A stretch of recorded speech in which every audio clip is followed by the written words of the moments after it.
નમસ્તે મિત્રો. આજે આપણે અર્નેસ્ટ હેમિંગવેની એક બહુ પ્રસિદ્ધ કૃતિ છે, the old man and the C. એક વૃદ્ધ માનવ અને દરિયો. આ કૃતિ છે એ બહુ લાંબી મોટી નથી.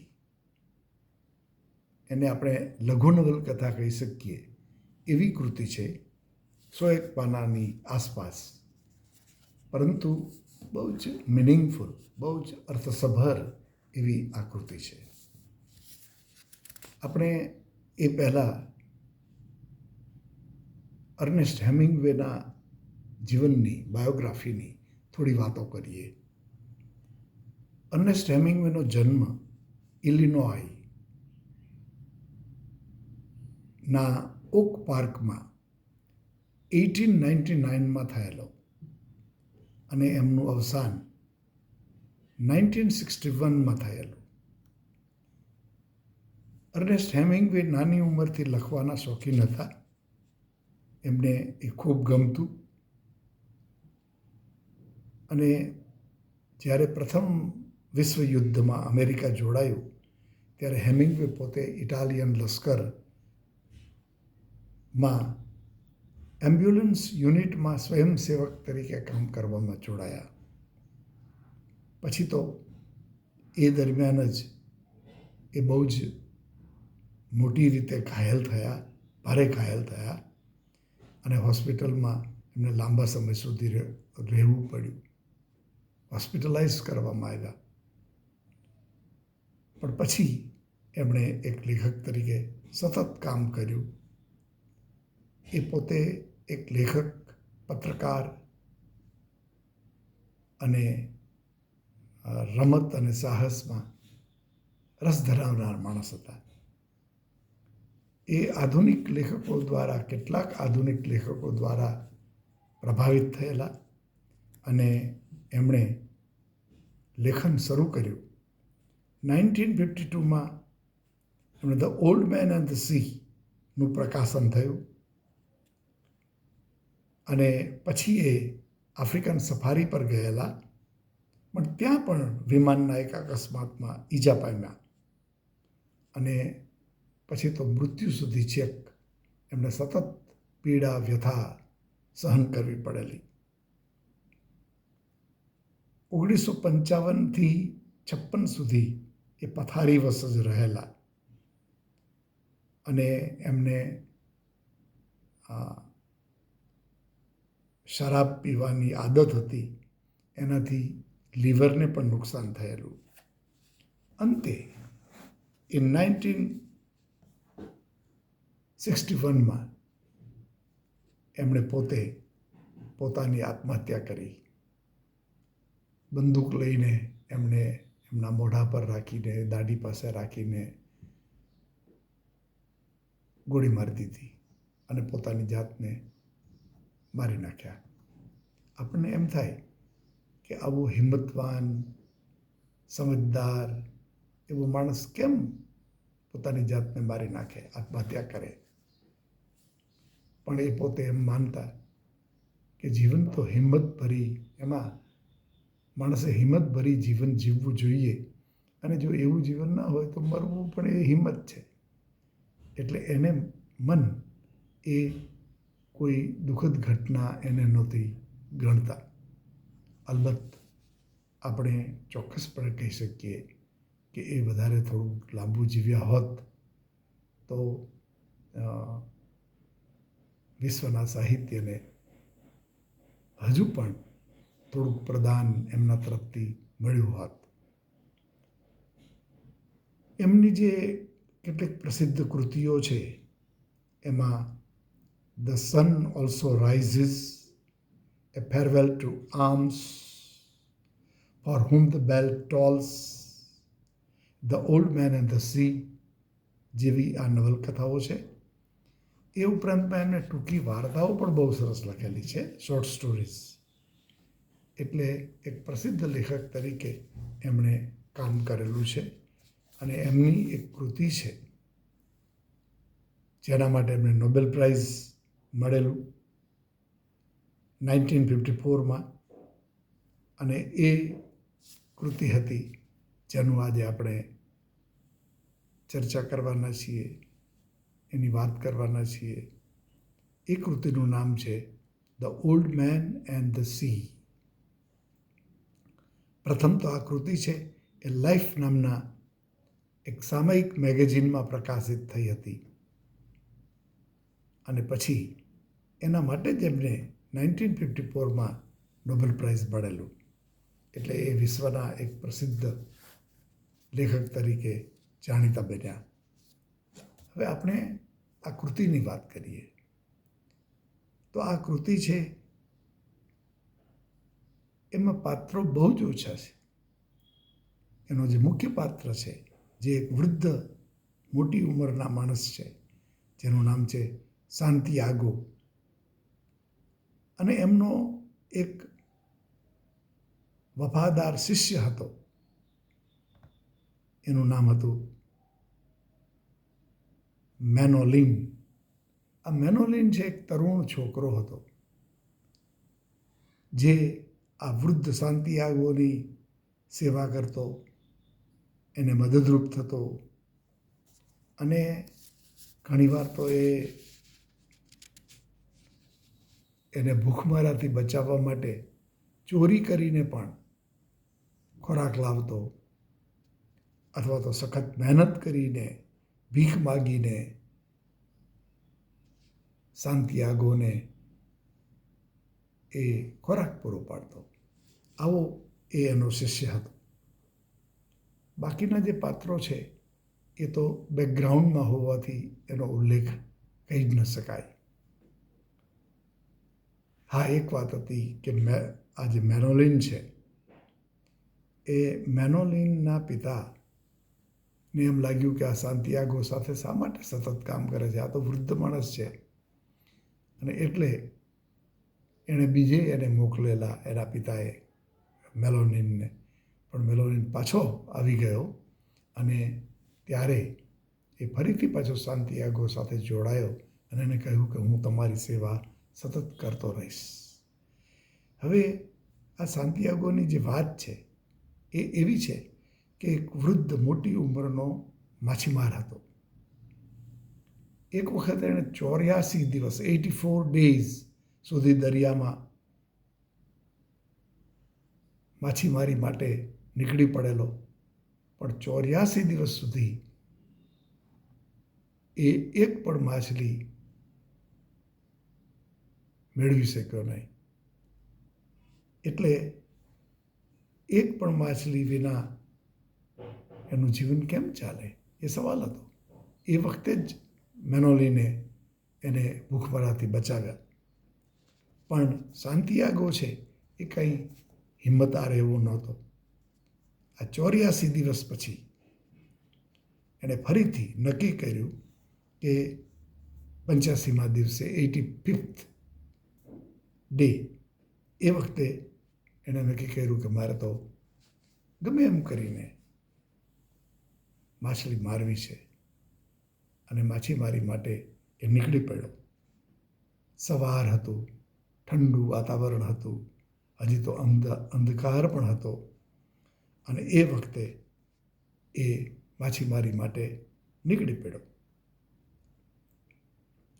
મેનોલિને એને ટ્યુના નામની કેટલીક માછલીઓ આપી અને કહ્યું કે તમે આ ટ્યુનાને તમારી દોરી, જે માછીમારી માટેની દોરી છે, એની સાથે રાખજો, બાંધજો, તો બીજી માછલીઓ એને ખાવા માટે આવશે, અને તમે એવું બને કે એ પકડાઈ જાય અને તમે એને એ માછલીને મેળવીને પાછા આવી શકો. હવે તે દિવસે સાન્તિયાગો નીકળી પડ્યા દરિયામાં, અને એ વખતે એણે જોયું કે કેટલીક માછલીઓ સવારમાં, ખાસ કરીને ડોલ્ફિન્સ, કૂદતી હતી. એ કૂદતી ડોલ્ફિનને જોઈને સાન્તિયાગોને લાગ્યું કે આ તો શુભ દિવસ છે, આ એક શુભ ચિહ્ન છે, એટલે ચોક્કસપણે હું કંઈક મેળવી શકીશ. અને પછી એ નીકળી પડ્યા અને એણે જોયું કે એક મોટી માછલી, જેને માર્લિન કહેવામાં આવે છે, એ માર્લિન માછલી એ એને હોડીની આજુબાજુમાં ચાલતી હોય એવું લાગ્યું. અને પછી તો આ ટ્યુનાને ખાવા આવી હશે પેલી માછલીને, એટલે એ હૂકમાં ફસાઈ ગઈ.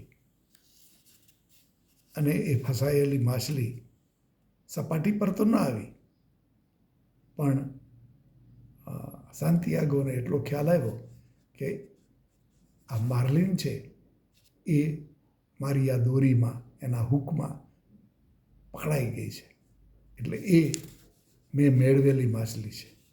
હવે માર્લિન કેવી હતી? ઘણી મોટી, એની હોડી કરતાં પણ મોટી. અને એવી મોટી માછલીને કેવી રીતે લઈ જવી?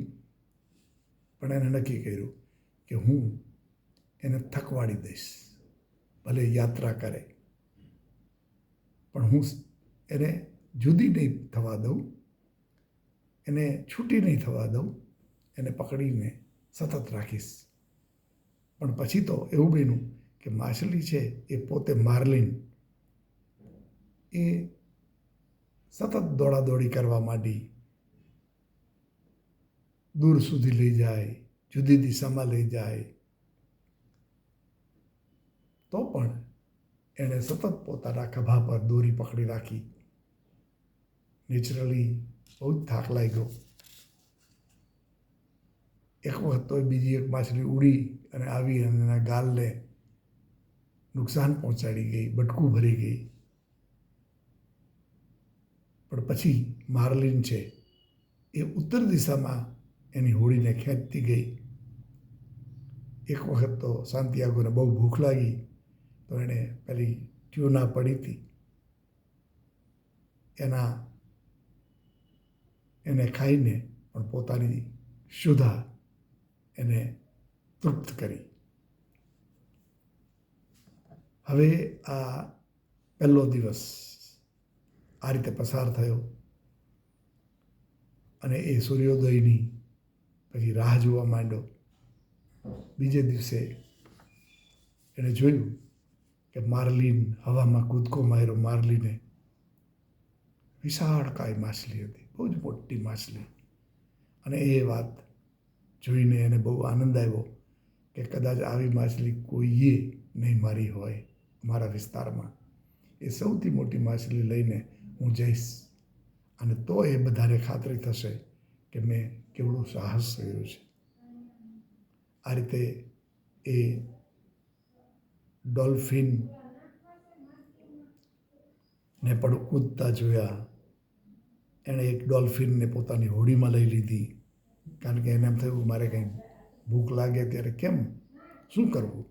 એટલે એણે એક ડોલ્ફિનને પોતાની પાસે એની હોડીમાં રાખી અને પછી એ વખતે જ માલપીને કૂદકો માર્યો અને દોરી ખેંચી. ત્યારે એની ઊંઘ ઉડી ગઈ. એણે જોયું તો માર્લિન છે એ ગોળ ગોળ ફરવા લાગી. સાન્તિયાગોને ફેર ચડવા લાગ્યો.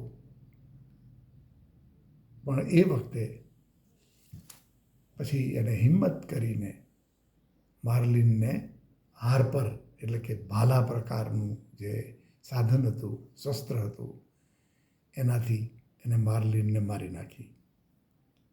અને પછી એણે નક્કી કર્યું કે હવે હું માર્લિનને મારી બાજુ, મારા વતન તરફ, મારા રહેવાના વિસ્તાર તરફ લઈ જાઉં. હવે એ જ્યારે માર્લિન તો એની હોડી કરતાં 2 ફૂટ વધારે લાંબી હતી, એટલે એને કાંઈ માર્લિનને હોડીમાં ન રાખી શકાય. પણ હોડીની બાજુમાં એને સતત ખેંચતા ખેંચતા એ પોતે લઈ જવા માગતો હતો. એને એવી ખાતરી હતી કે આ મેં જે હિંમત કરી છે એનાથી લોકો ખુશ થઈ જશે કે આવી મોટી માછલીનો તમે શિકાર કરી આવ્યા. અને પછી તો સાન્તિયાગો છે એ હોડીમાં સડ લગાડી દીધો અને પોતાના બંદર ભણી એ ચાલી નીકળ્યા, એની હોડીમાં નીકળ્યા. હવે બન્યું એવું કે જ્યારે માર્લિનને એ અવારનવાર જોતો રહેતો, પણ એ સ્પષ્ટ દેખાતું નહોતી, કારણ કે પાણીની અંદર થોડીક પડી રહેતી હતી. પણ એ વખતે એણે જોયું કે કેટલીક આજુબાજુમાં શાર્ક માછલીઓ દોડતી હતી.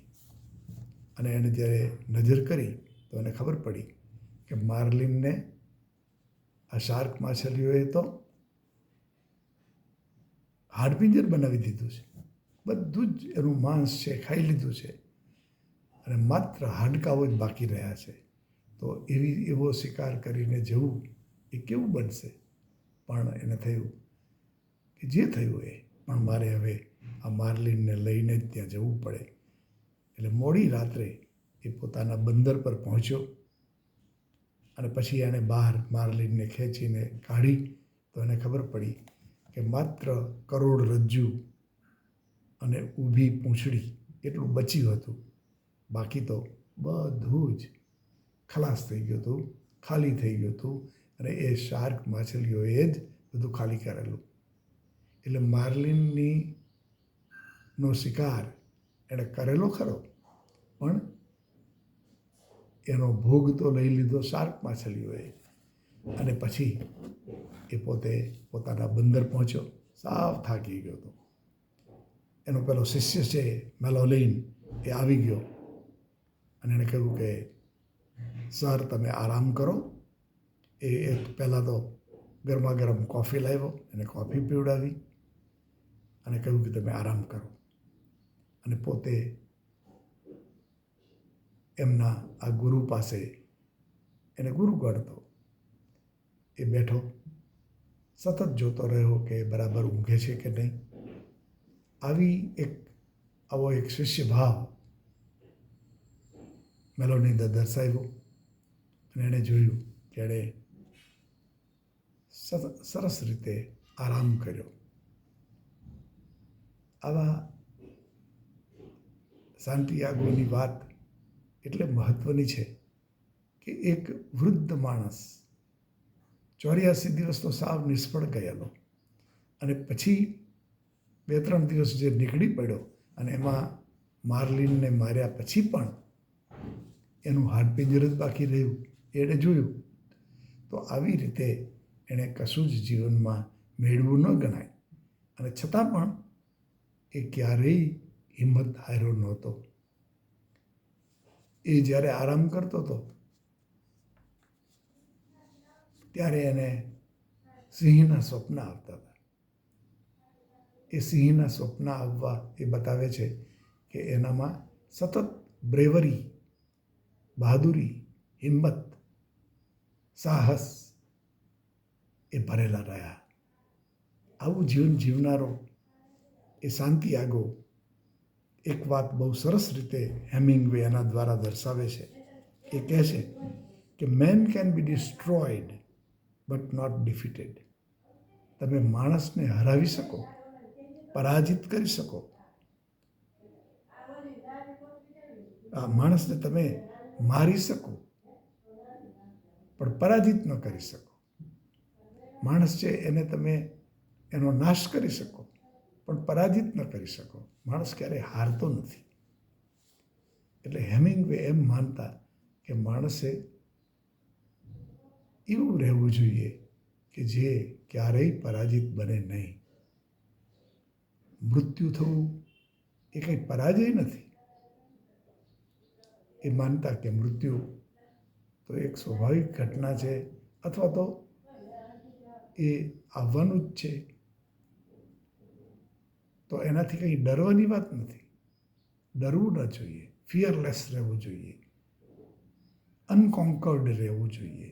ક્યારેય પરાજિત થવું ન જોઈએ. ભલે પછી નાશ થઈ જાય, ભલે મૃત્યુ થાય. મૃત્યુ થાય તો પણ વાંધો નહીં, પણ જીવવું હોય તો સાચું જીવન તો સાહસપૂર્ણ જિંદગી છે. The old man and the સીની અંદર જોવા જેવી વસ્તુ એ છે કે એનું વિષય વસ્તુ, પાત્રો, વર્ણન, શૈલી આમ સરળ હોવા છતાં બહુ જ અસરકારક છે. પાત્રો ઓછા છે, પ્લોટ લાંબો નથી, પણ સૌથી મોટી વાત તો એ છે કે એક કરુણાંત સાહસ કથા છે. સાહસ કથા છે જેનો અંત એ ટ્રેજિક આવ્યો છે, કરુણાંત છે. સાન્તિયાગો સફળ નથી થતો. સાન્તિયાગો એ માર્લીને લઈને આવ્યા તો એ કંઈ એક સફળ શિકાર ન હતો. તો આ રીતે એણે પોતે ભલે નિરાશા થાય એવું જિંદગી જીવ્યો, પણ હિંમતપૂર્વક જીવ્યો. આ નવલકથાની અંદર દરિયો, પંખી, માછલીઓ બધા પ્રતિકાત્મક છે. સમુદ્ર તો એક સંઘર્ષનું મેદાન છે. પંખીઓ છે એ મુક્તિ અને આનંદના પ્રતીક છે. શાર્ક માછલી છે એ બહુ જ મહાવિઘ્નોનું પ્રતીક છે. સાન્તિયાગો છે એ એક એવો માણસ છે કે જેની ડિક્શનરીમાં, એના શબ્દકોશમાં પરાજય શબ્દ આવતો જ નથી. there is no word like unconquered. એવો શબ્દ નથી. કોન્કર્ડ એવો શબ્દ નથી. એ એની બહાર રહેવા માગે છે કે માણસે ક્યારેય હિંમત ન હારવી જોઈએ, પરાજિત થવું ન જોઈએ, અને માત્ર ને માત્ર સાહસ ભરી જિંદગી જીવવી જોઈએ. એક બીજી વાત બહુ સાન્તિયાગો માછીમાર હતો, પણ એને કંઈ હિંસા ગમતી નહીં. એ માછલીને તો જ મારવા આવતો કે જે એની આજીવિકા હતી, એની આવક હતી, જીવન હતું. પણ બહુ જ લિમિટેડ માછલીઓ જ એને જોઈતી હતી. એ પોતે એમાંથી એનું જીવન ચલાવી શકે એટલો જ એને રસ હતો. બાકી તો એને માછલીઓ ગમતી. દરિયામાં જાય અને દરિયાને જ્યારે જુએ ત્યારે આનંદિત થઈ જતો. એને માછલીઓને, ડોલ્ફિનને કૂદતી જોવે તો એને મજા આવી જતી. આમ પ્રકૃતિ સાથે જોડાયેલો એવો આ સાન્તિયાગો હતો. અને એક બીજી વાત તો એના શિષ્ય મેલોનિલની છે. એ એક નાનો તરુણ યુવાન હતો, પણ ખૂબ શિષ્ય ભાવ ધરાવતો હતો. આવા જે માણસો છે એ જ સાચા ગુરુને પ્રાપ્ત કરી શકે અને એમાંથી એક સાચું લેસન, પાઠ ભણી શકે. એટલે આવા મેલોનિનની વાત પણ આપણે યાદ રાખવા જેવી છે. અને આ કૃતિ છે એમાં જે એના થીમ્સ છે એ આ પ્રકારના છે: હિંમત, ધીરજ, સાહસ, સમુદ્ર, પ્રાણી, માછલીઓ, પ્રેમ, મૃત્યુ, પરાજય વિનાની જિંદગી. અને સાન્તિયાગો એવો શિકાર યાત્રી હતો કે જે સતત કામ કરતો રહેતો. આ કૃતિનો અંત જ્યારે આવે છે ત્યારે પણ સાન્તિયાગો કહે છે કે હવે હું પાછો સમુદ્ર માટે નીકળી પડીશ અને હું શિકાર કરવા જઈશ. તો તમે કલ્પના કરો કે જે માણસ એકદમ વૃદ્ધ છે, એવો વૃદ્ધ માણસ પણ એ સતત હિંમત સાથે જીવવા માગે છે. અને એમાં વાત તો હિંમતની છે, વાત તો સાહસની છે, વાત તો અપરાજિત હોવાની છે. એટલે આપણે આ કૃતિને આ રીતે સ્વીકારવી જોઈએ કે એક સરસ મિનિંગફુલ આ કૃતિ છે. હું બધાને ખાસ ભલામણ તો એ પણ કરું કે તમે ચોક્કસપણે આ કૃતિ વાંચજો, તમને ખૂબ ગમશે. આ અર્નેસ્ટ હેમિંગવેની મોટાભાગની કૃતિમાં આવી વસ્તુઓ બહુ આવતી. હિંમતની વાત, સાહસની વાત. એટલા માટે એ પોતે આજીવન એ રીતે જ જીવેલા અને એની પાસેથી બધાને એક શીખવા જેવો જે ઉપદેશ છે, શીખવા જેવો જે મેસેજ છે એ છે અપરાજિત જિંદગી. જીવો તો એવી રીતે જીવો કે પરાજિત ન બનો. તો આ કૃતિને આ રીતે આપણે ચર્ચા કરી લીધી. હવે આપનો સૌનો આભાર. Thank you very much. Thank you.